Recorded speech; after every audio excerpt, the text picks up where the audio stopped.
Bonjour tout le monde, bienvenue dans cette nouvelle vidéo dans laquelle je vais traiter de la patate douce parce que là, c'est vraiment le temps de commencer à les faire germer.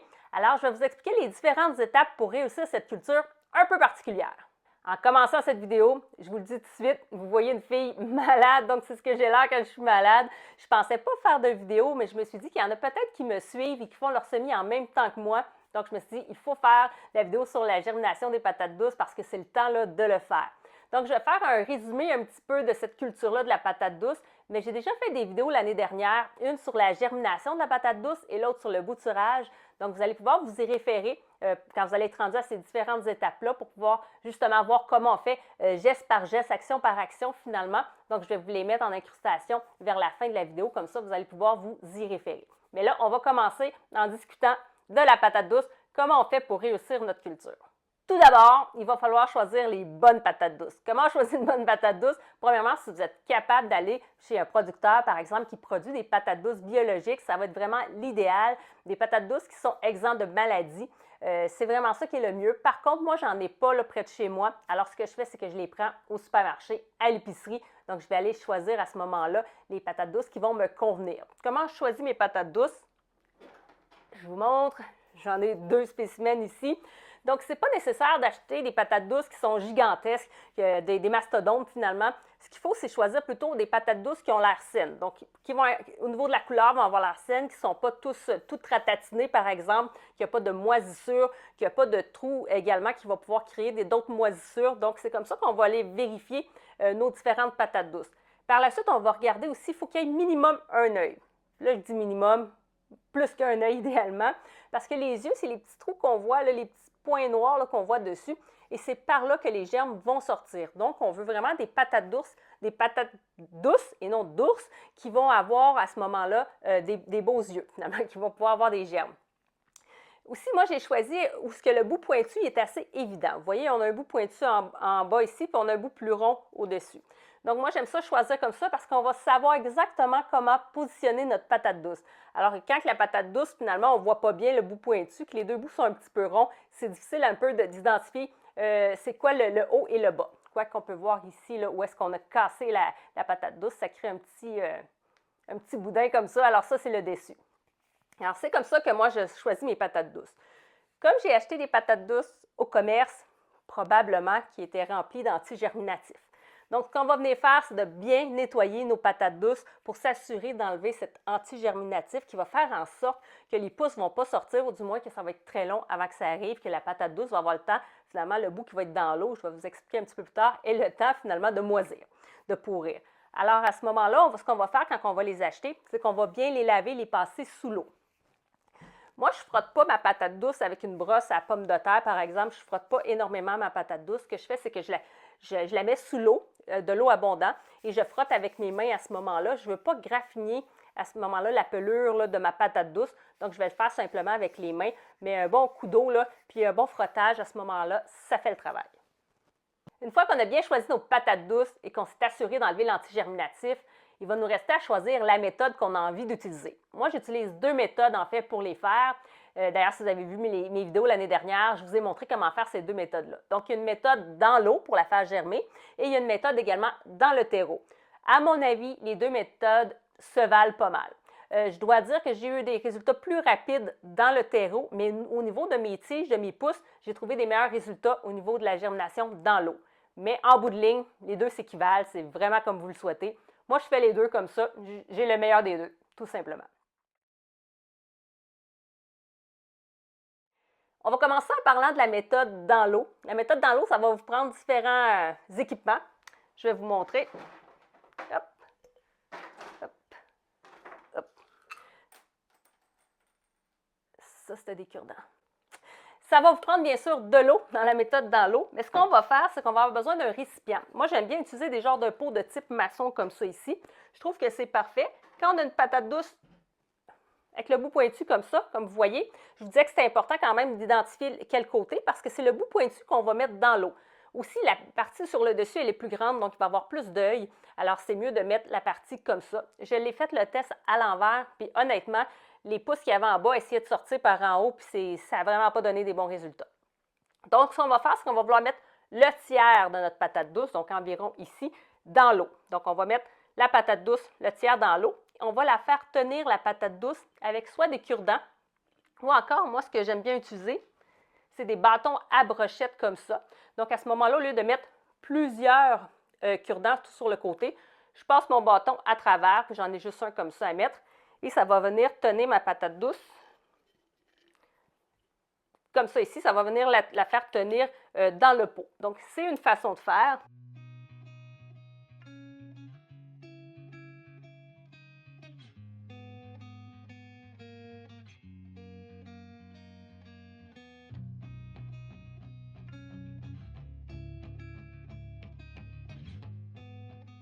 Si j'ai une plus grosse patate douce, avec un pot comme ça, je pourrais juste aussi venir comme ça et mettre un tiers là, pour que un tiers de la patate soit dans l'eau, puis ça va se tenir toute seule également. C'est ce que j'aime bien dans des pots comme ça. Mais si vous n'avez pas de pot maçon, des pots comme que j'ai, vous pouvez utiliser aussi des verres transparents, des verres non transparents, peu importe, un récipient qui va quand même vous permettre de faire tenir votre patate douce. Donc ça, c'est une façon de faire. À ce moment-là, il va y avoir des racines qui vont se créer dans l'eau et les pousses qui vont sortir par le haut, qui vont pousser vers le haut. C'est important de changer régulièrement son eau. Donc, regardez votre eau régulièrement. Quand elle devient brouillée, il faut la changer pour éviter que l'eau devienne stagnante et fasse pourrir la patate douce. Donc, ça, c'est une information qui est importante à retenir. Oui, ça va faire plein de racines, mais c'est parfait. Même si le pot se remplit de racines, aucun problème. Vous allez voir, ça fait des longues racines. C'est assez impressionnant. Par la suite, votre pot, vous allez devoir le mettre à un endroit qui est éclairé et un endroit qui est chaud. La patate douce a besoin d'au moins 25 à 30 degrés pour pouvoir germer. La patate douce, elle vient des pays tropicaux, ça ne vient pas du Québec. Donc, c'est important de la garder à la chaleur et de la garder à la lumière. Bien sûr, dans les premiers 24 heures, les premières heures, on ne va pas la mettre directement au soleil. On ne va pas créer un stress supplémentaire. Par la suite, on va pouvoir la mettre au soleil, mais au départ, de la lumière, de la chaleur. Maintenant, pour ce qui est de la deuxième méthode, ça va être dans le terreau. Donc, comment on fait ça? Tout simplement, vous allez avoir besoin de contenants peu profonds. Donc, on ne veut pas quelque chose de très profond parce qu'on ne va pas tout enterrer la patate douce. Ce qu'on va faire, moi du moins ce que je fais, on remplit notre récipient avec un petit peu de terreau à semis de haute qualité, idéalement. On s'en souvient, le terreau de haute qualité fait vraiment une différence là, sur le terreau à semis. Ce que je fais, moi, c'est que je coupe ma patate en deux, tout simplement sur la longueur. Et je vais venir mettre les deux patates par-dessus mon terreau dans mon récipient.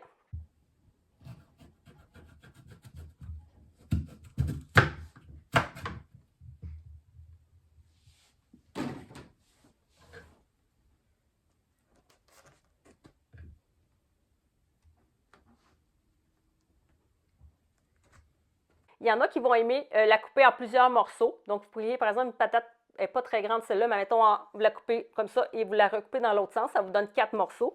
Il y en a qui vont préférer faire ça comme ça, mais honnêtement, je ne vois pas vraiment d'avantage de faire ça. Moi, ça rentre dans mon fameux pot ici, mon récipient de croissants, comme j'aime bien les utiliser.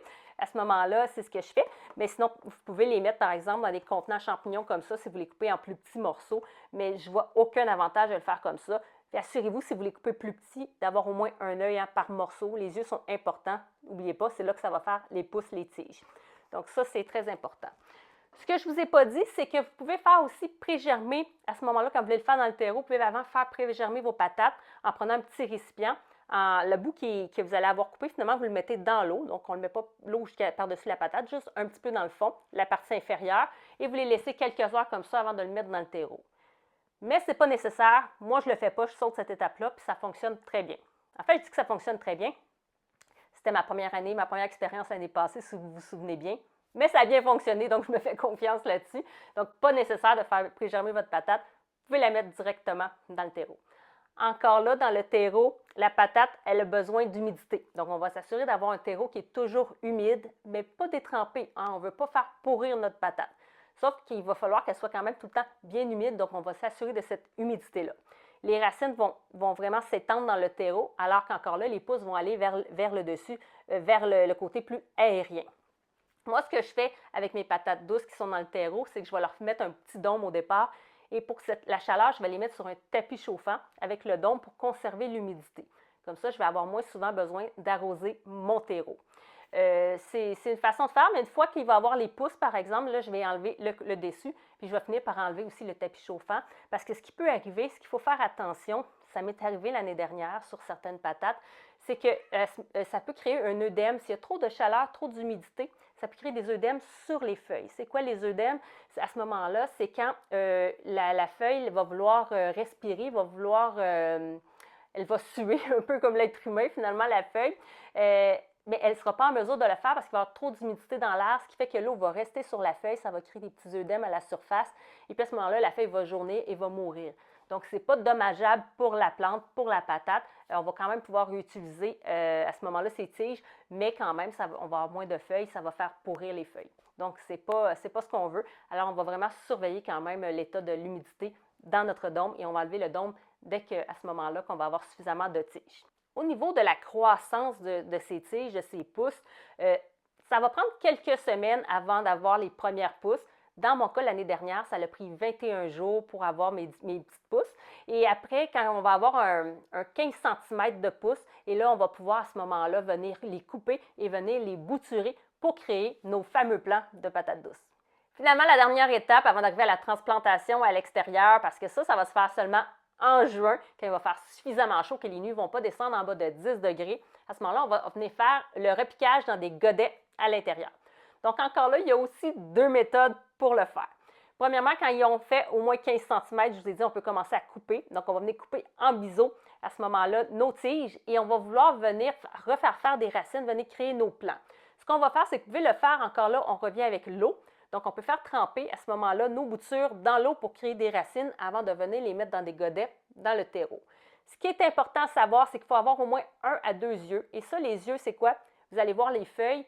Là où il y a les feuilles, on va venir les couper et on va laisser les deux petits bouts où est-ce qu'on a coupé les feuilles. Finalement, on va considérer ça comme les yeux. Au moins 1 à 2 sous l'eau. Ou encore, si vous le faites dans le terreau, sous le terreau. Et on va laisser 1 à 2 feuilles en aérien.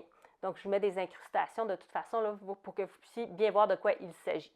Donc, ça, c'est super important parce que vraiment, c'est à partir des yeux qu'il va avoir les nouvelles racines et les feuilles à ce moment-là qui va avoir l'énergie qui va aller chercher, par exemple, la photosynthèse. Donc, c'est super important d'avoir au moins 1 à 2 yeux en dessous, 1 à 2 feuilles en surface, côté aérien. Donc, une fois que nos tiges vont avoir fait des racines dans l'eau, on va pouvoir venir les repiquer dans un godet. Sinon, ce qu'on peut faire, on peut sauter l'étape de l'eau et on peut les mettre directement à ce moment-là dans le terreau. Même chose, 2 yeux immergés avec 1 à 2 feuilles en aérien. Et là, on les met directement dans le terreau. Ils vont finir par créer des racines. Bien entendu, il va falloir garder notre terreau bien humide. Donc, une ou l'autre des façons, ça va fonctionner très bien. Une fois que nos plants vont être bien développés, on va pouvoir les transplanter dans le potager, dans un sol bien meuble, bien riche. La patate douce va aimer les sols qui sont bien riches, bien meubles, bien profonds. Bien sûr, la patate douce, elle a besoin de beaucoup de chaleur et elle a un rythme de croissance qui est lent. Donc, on va venir récolter nos patates douces seulement à l'automne prochain. Encore là, on est au Québec. Oui, c'est possible de faire des patates douces, mais il ne faut pas nécessairement s'attendre à avoir des calibres. On voit des fois dans certaines vidéos des gros calibres, des monstres de patates douces, mais je ne pense pas qu'ici, c'est vraiment ce qu'on va avoir. En tout cas, si je me fie à mon expérience l'année dernière, je n'ai pas eu des extrêmement gros calibres. Par contre, cette année, j'ai envie de faire une expérience et à ce moment-là, de venir les transplanter dans ma butte lasagne dans laquelle j'ai un substrat extrêmement riche. Donc, je vais voir si ça crée des patates douces un petit peu plus grosses. Bien sûr, vous serez informé des résultats de cette expérience de patates douces dans la butte lasagne à travers mes prochaines vidéos pendant la saison chaude. Donc voilà pour la culture de la patate douce, c'est le temps là, de la faire germer la patate douce. Si vous avez envie de vous lancer cette année, de l'expérimenter, je vous encourage à le faire. C'est une expérience qui est enrichissante. J'ai bien apprécié mon expérience et encore cette année, j'ai envie de faire encore mieux. Puis avant de vous quitter, juste vous dire, si ce n'est pas encore fait, vous avez encore le temps de faire vos poireaux. Moi d'ailleurs, j'ai fait mes poireaux, je vous les montre. En fait, je vous les montre. On ne voit rien. Je les ai fait hier, donc les pousses ne sont pas encore sorties. Mais vous voyez, il faut prendre un contenant qui est suffisamment profond. Si vous vous demandez comment faire, j'ai déjà fait une vidéo sur comment faire les poireaux. Je vais vous les mettre en fiche d'ailleurs. Donc, c'est le moment de les commencer. Ah puis, si je peux me permettre, vous souvenez-vous, on avait fait des semis de tomates ensemble. On avait fait le repiquage également d'une capucine. Eh bien, je pense que je vais vous faire un petit suivi. Je vais vous montrer ça dès maintenant, qu'est-ce que ça a l'air. Derrière moi, mes tomates. Je vais vous montrer ce que ça a l'air. Ma tomate Cherokee. On voit que ça a fait un beau petit plant trapu. Donc, parfait. Je les ai rempotées hier, ces tomates-là. Ils étaient dans des plus petits pots. Je les ai rempotées dans des plus gros pots. Je vous explique pourquoi. celle-là, elle est très belle. Ici, on a ma tomate Oregon Spring. Elle était très belle aussi, elle est encore très belle, mais elle commençait à avoir des feuilles un petit peu mauves, un peu violacées. Je ne sais pas si vous les voyez bien à l'écran. Donc, vraiment, le plant il est d'un bon format. On voit qu'il est quand même assez trapu. Seulement avec les feuilles violacées, il y a différentes raisons pour lesquelles nos feuilles de tomates peuvent devenir violacées. Il peut y avoir des basses températures. Ce n'est pas le cas ici parce qu'il fait au moins 20 degrés, donc ce n'est pas ça. Une exposition excessive au soleil, ils ne sont pas du tout au soleil, c'est pas ça non plus. Il peut y avoir à ce moment-là un manque de phosphore dans le terreau. Donc, je me suis dit peut-être que c'est ça, mais je ne pense pas que ce soit ça. Je n'ai pas pris de chance. Je les ai rempotés dans un nouveau contenant avec du terreau bien riche. Donc, si c'était le phosphore, ça va se régler. Sinon, moi, ce que je pense, c'est plus l'autre qui est le manque d'eau ou encore une variation de l'eau. Donc, c'est comme un stress hydrique qu'on va appeler. Moi, je pense que c'est plus ça. Parce que comme ces tomates-là ne vont pas aller dans mon potager, vu que je les ai faites beaucoup trop tôt, je dois avouer que je les néglige un peu. Donc, je passe beaucoup moins de temps à les surveiller, à les arroser. Fait que ça se peut que ça soit tout simplement ça qui soit arrivé. Donc, je n'ai pas pris de chance quand même. J'ai changé le pot pour vous le montrer, pour voir le résultat que ça va donner. Je vous montre aussi, j'attendais cette vidéo-là pour finalement l'acheter, cette tomate-là. Ça, c'est ma tomate Bumblebee. Comme vous voyez, elle perd des feuilles. Elle est beaucoup plus petite que les autres. Les feuilles sont aussi un petit peu tournées sur elles-mêmes. Moi, je pense que peut-être c'est des tomates qui... J'ai eu du mildiou là, dans mes plants l'année dernière. Je pensais avoir récolté mes tomates avant le mildiou, mais c'est peu que la tomate était quand même déjà malade. Donc, à ce moment-là, on voit que ma graine, ça n'a pas donné un super bon résultat. Donc, j'ai deux options. Soit que je réessaye mes graines, m'assurer que c'était juste ça, cette graine-là qui était problématique. Je réessaye voir qu'est-ce que ça donne. Ou tout simplement, je n'utilise pas mes graines en me disant, OK, ils sont malades, ça ne vaut pas la peine de refaire ce type de réutiliser ces graines-là que j'ai récupérées l'année dernière. Je suis un peu têtue, fait que je vais sûrement refaire des plants juste pour m'assurer vraiment que c'est toutes mes graines qui ne sont pas bonnes. Donc voilà, je vais pouvoir l'acheter maintenant. Vous voyez, elle perd déjà des feuilles. Et un dernier suivi. On a ici ma capucine. Ça a donné un très beau plant. Il va falloir que je la rempote d'ailleurs dans un pot un petit peu plus gros. Là, on voit que les feuilles commencent à jaunir. Il manque d'espace à l'intérieur, peut-être de nutriments aussi. Donc, je me demandais, est-ce que j'avais donné un trop gros choc aux racines la dernière fois? Ça avait été difficile de les repiquer. Eh bien non, vous voyez, c'est un plant qui est robuste. Il a repris, il est très beau. Beaucoup trop tôt, ça ne va peut-être pas se rendre au potager non plus. Ça, on va faire ça plus en avril à ce moment-là des capucines, mais c'était juste pour vous montrer la différence des graines. Alors, c'est ça qui est ça. À la prochaine. Prenez soin de vous. Bon jardinage à tous.